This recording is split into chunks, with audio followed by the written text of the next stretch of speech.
Ambalma wani yangma bi kibaram mamolo kala sama ode ko mobile griman bollaw ni abe foluma ko gros porteur ni camion bollaw ni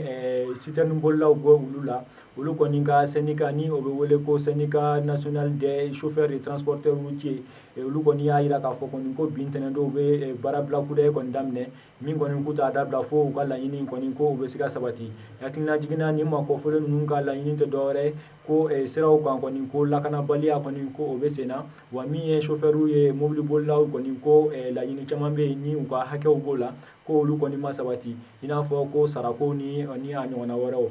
hakilina jigina ni kɛlɛ kelen de la ka kɛ ni makɔfɔlen ninnu fɛ bɛnkan dɔw tun sɔrɔl'o fɛ nka olu ma waleya bi o de kama kɔni ninnu ye baarabila in kɔni daminɛ tuguni ko zena kɔni k'olu t'a dabila fo u ka laɲini kɔni k'u bɛ se ka sabati cogoya min na o tɛmɛnen kɔ bonya an b'a yira la fɛnɛ k'a fɔ kɔni ko duguma kalanso ale ni camancɛ kalanso olu mɛtiriw fɛnɛ ye baarabila dɔ daminɛ bi o baarabila in o bɛ tile 9 de kɛ wa mɔgɔ minnu y'o kɛ u ye syndicat minnu farala ɲɔgɔn kan k'a fɔ kɔni ko olu ka laɲini ni o ye statut particulier ko ka di olu ma olu kɔni ka mɔgɔw de don olu kɔni y'a yira k'a fɔ kɔni ko olu ka baarabila tɛmɛnenw na u ni gouvernement tun bɛnna kan kɔni ko o statut particulier ko bɛna bila sen kan ko hali bi kɔni ko o ma waleya donc k'olu ka laɲini ye min ye sisan kɔni ko gouvernement ka o loi ta wa fɛnɛ ko k'a appliquer joona ko n'o ma kɛ ko ni tile 9 in mana ban ko olu bɛna